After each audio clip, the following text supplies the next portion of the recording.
Alright folks, so we're going to go ahead and get started here since it's a minute or two past 1 o'clock.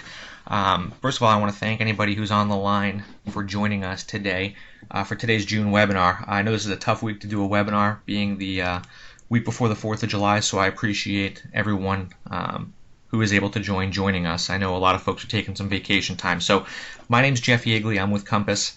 I'm the marketing manager for Compass. I wanted to go over just a couple of quick housekeeping rules before we go ahead and get started. Everyone's line has been muted to minimize any type of background noise or distractions. If you do have any questions, there is an instant message or chat box down in the lower left-hand corner that you can go ahead and pop some questions if you have any into that box, and we can answer those at the end. The presentation is scheduled to last about 30 minutes. With some time for the Q&A session at the end. So today we're going to talk a little bit about the WannaCry ransomware and probably discuss a little bit about the most recent strain of ransomware, the Petya ransomware that just was discovered and came out this week. So we'll go through the importance of patch management and vulnerability scanning and what those things mean. We're going to have Amy Johnson from Compass present on this. She's one of our IT security professionals here at Compass. So I'm going to stop talking and quiet down, and I'm going to turn it over to Amy. Amy, take it away. All right, thank you, Jeff. So as Jeff mentioned, I'm going to be going over WannaCry Ransomware, which is not the most recent string of ransomware, but previously.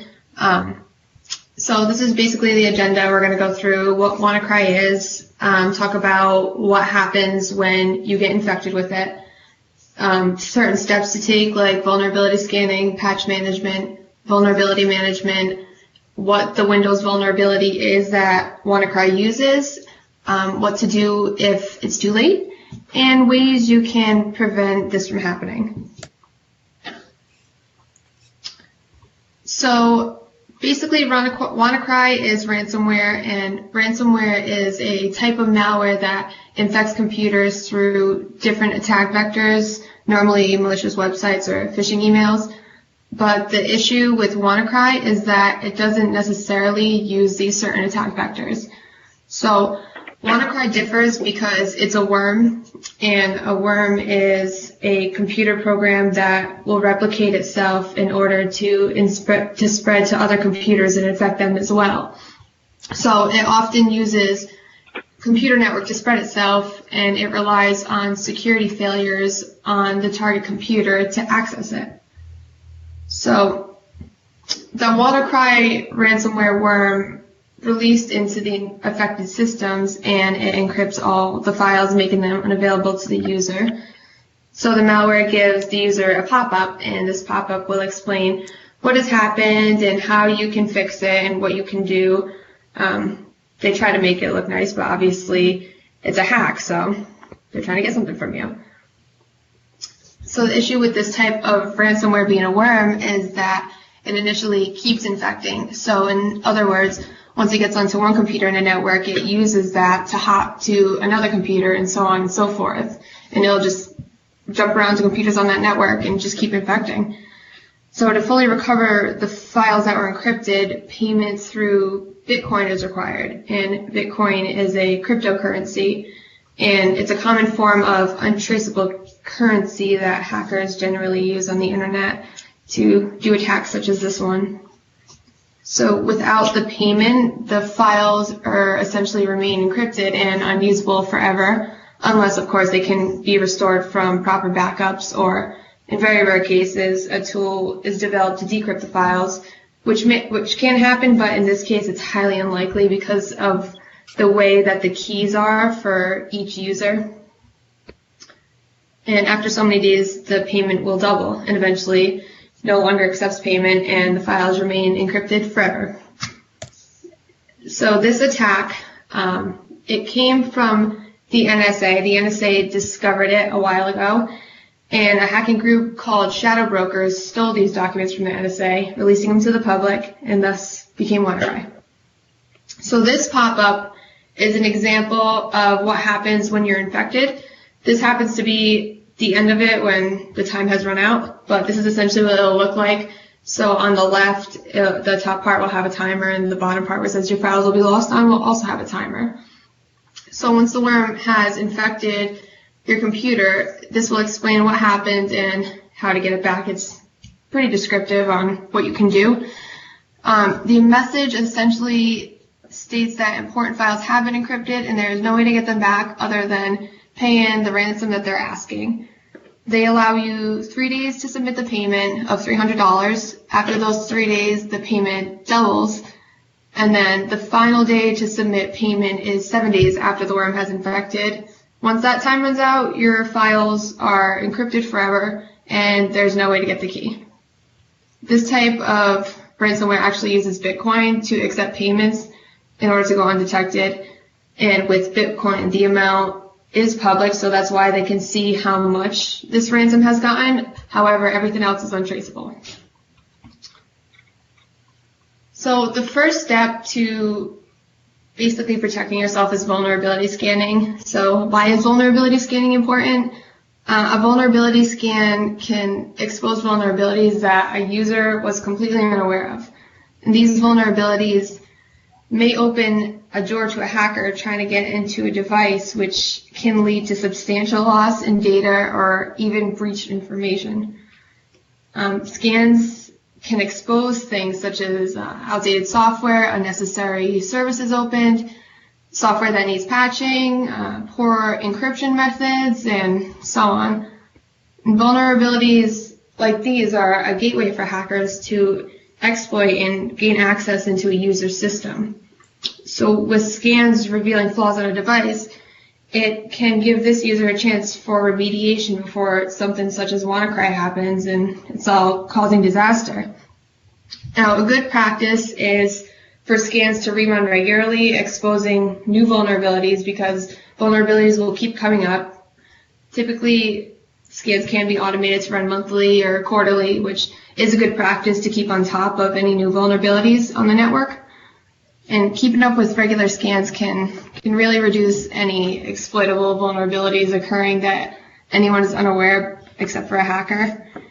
And then, of course, after remediation is very important for any vulnerability that is found during a scan, and implementing a vulnerability management program, which includes regular scheduled scans and monitoring for new vulnerabilities that will surface in the future, is very good practice. After vulnerability scans are complete, typically the process of remediation will require a few patches to be installed. These patches are released in order to fix issues in an application that may pertain to security or the functionality of the application. You want to keep up to date with recent patches continuously. It can help to avoid incidents such as this one, and they also eliminate any known flaws that might allow someone to backdoor in. So you want to check regularly for new patches, as I said before, and applying them within a reasonable amount of time is really critical part of information security. It's really important that patches from all sources that might pertain to your organization are utilized. For instance, vendors' websites will release patches all the time, like, for example, Java, Adobe, firewalls. And it's just very important to stay on top of these and keep them installed and updated. Especially after a vulnerability scan, it's really important not to ignore any warnings of outdated instances. These will come up very commonly in a scan, and they're very important to pay attention to. And I mean, this is how the mastermind behind WannaCry got into systems, knowing that there was a vulnerability in Windows.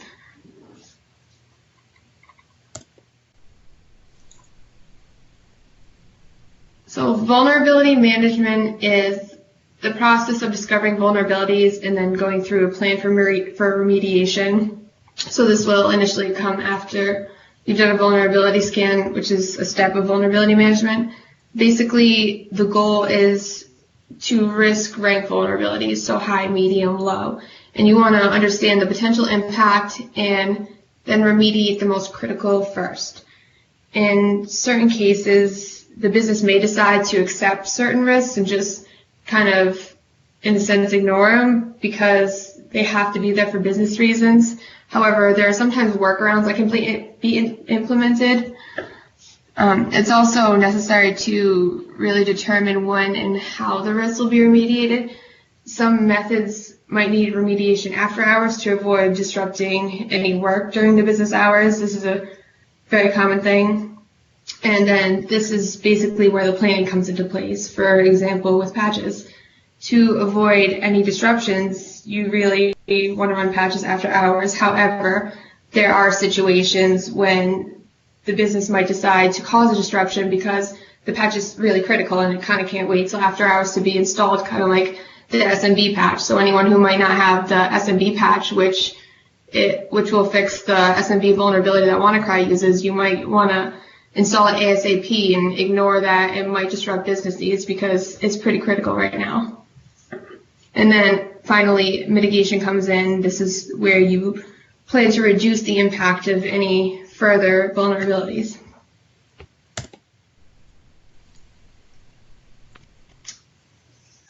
As mentioned before, WannaCry Ransomware uses an SMB vulnerability to inject itself into a user system. Unlike many ransomwares, which use phishing emails and malicious websites, that's not the case right here. They actually ignore the whole phishing email method that others use, and they found another way in. So unless the patch was installed, the systems are still vulnerable to remote code execution. And the way this vulnerability works is that it creates an instruction for SMB that can be accessed from the network. This instruction will allow the malware to remotely inject itself into the targets, all due to the lack of patching. And vulnerability scanning would have shown that there was an SMB vulnerability that needed patching, which is why it's extremely important to conduct them and extremely important not to ignore if you do have scans when they say this is outdated and a patch needs to be installed. So all that needed to be done was the installation of the patch MS-1710. It would have remediated the vulnerability, and anyone who had it avoided being a victim to this. So I'm sure some people are asking what to do if it's too late because people have been infected. So you want to immediately isolate the machine from the network and avoid it affecting any other machine, since it is a worm and it does use the network to infect others. It's extremely important to just isolate it and take it off the network. And then you want to block all forms of SMB from that host just to be safe. And what you can do next is restore the host to a good state through backups. If for some reason there are no backups being conducted, it's important to update and run antivirus in the meantime. Unfortunately, if the files are encrypted and there are no backups to recover from, there's really not much that can be done. It's really not recommended to pay the ransom because in some cases after payment, the person behind the attack may not encrypt your files, so they may just take your money and just ignore that they even encrypted them and you get nothing back.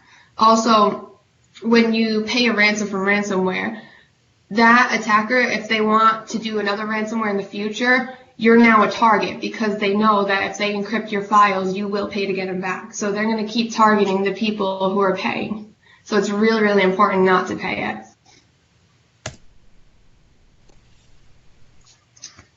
And then there are prevention methods. So these can be taken prior to avoid any of this even happening. So prevention is possible. As mentioned before, vulnerability scanning can show what needs addressing in a network.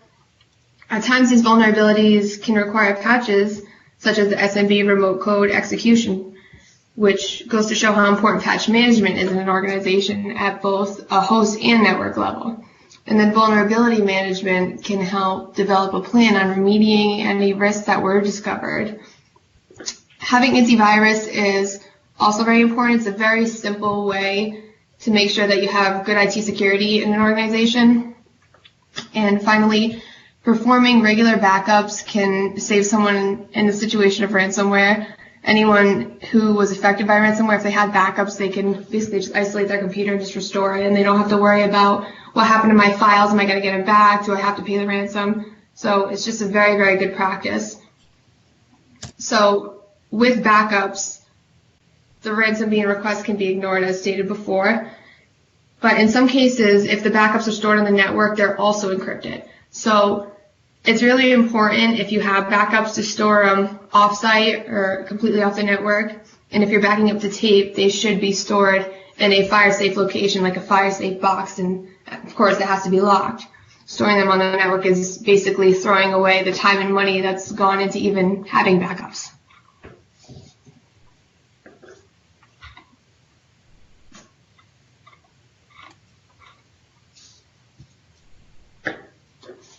And now I believe we're going to take some questions, correct, Jeff?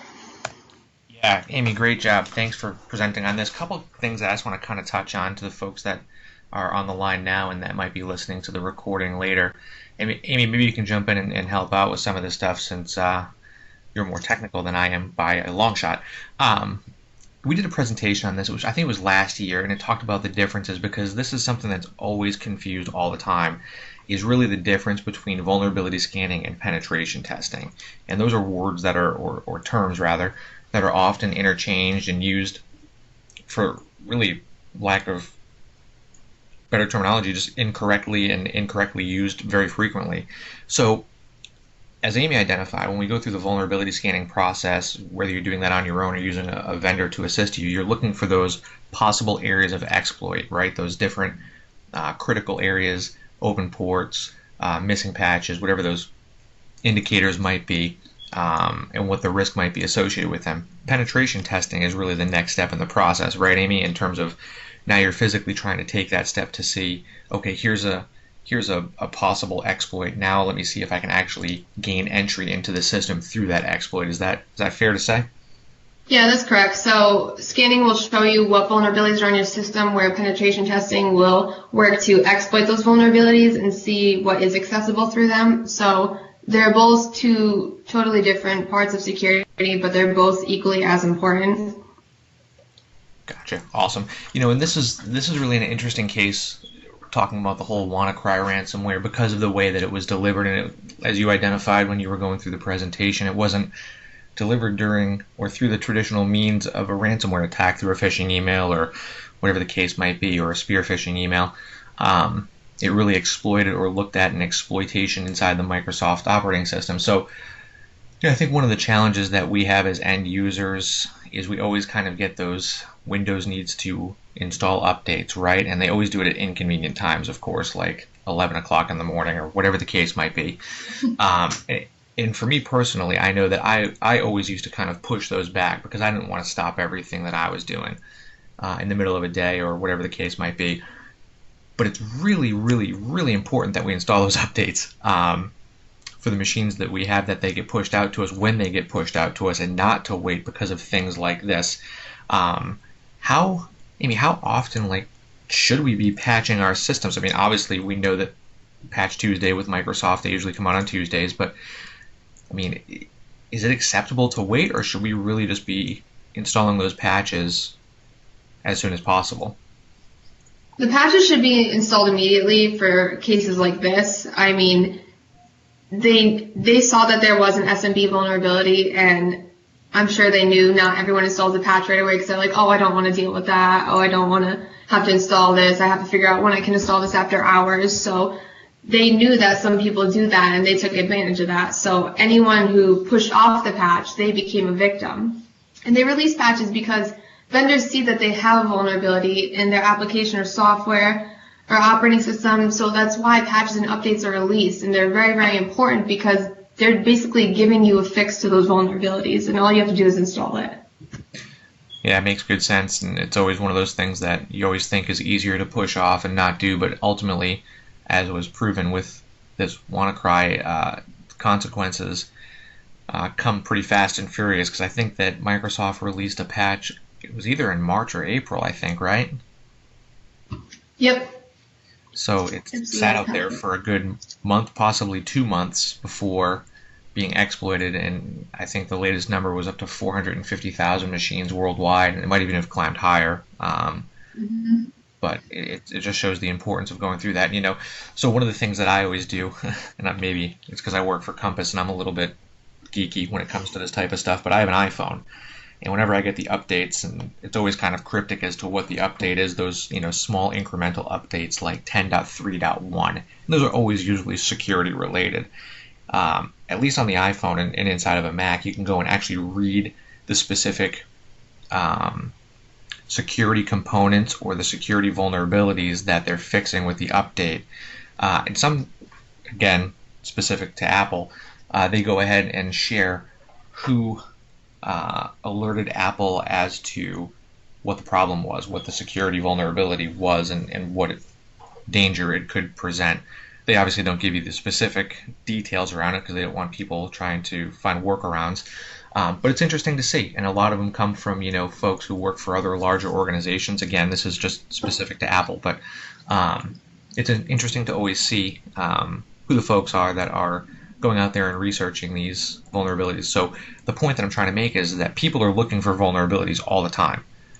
This isn't something that they just kind of stumble upon and say, oh, wow, look what I found. This is an active hunt, if you will, or mining for vulnerabilities to see what they can try and gain access to. So I guess a question I have for Amy is, you talk about the importance of patching, and of course we just talked about people don't want to do it, they just want to push it off, they don't want to do that type of stuff.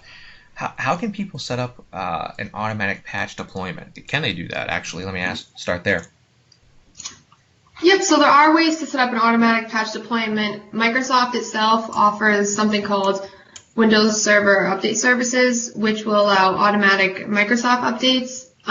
If you're looking for non-Microsoft update patches, there are many third-party patch management solutions.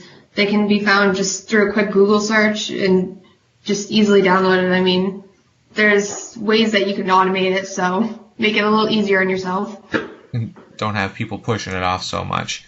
Another piece that you mentioned, this is another question, and this is going to kind of lead into another topic in a second here, but you mentioned Bitcoin and cryptocurrency. Maybe you can kind of just quickly explain what cryptocurrency is. I know there's a few out there, but just kind of a quick overview as to what cryptocurrency is and why it plays such a role in these ransomware attacks. Yep, so cryptocurrency is a digital currency that will secure the transfer of funds through encryption. And the big thing about this is it's all encrypted and it's untraceable. That's why so many hackers use it, because they can't be traced back to them. So that's basically what Bitcoin is. And that's a couple other ones out there like Ethereum and stuff like that too that you might start hearing about in the news and whatnot. It's a fascinating thing, and it's actually I said I gave a little teaser here that it was going to lead into another conversation, and actually next month we're going to talk about in our webinar at the end of July, we're going to have Todd Knapp from Envision Success Partners, one of our partners that we work with in Rhode Island. He's going to present on what cryptocurrency is and what blockchain is. So what you always hear those different pieces. What's Bitcoin? What's blockchain? People, again, use those interchangeably, and that's not the case at all.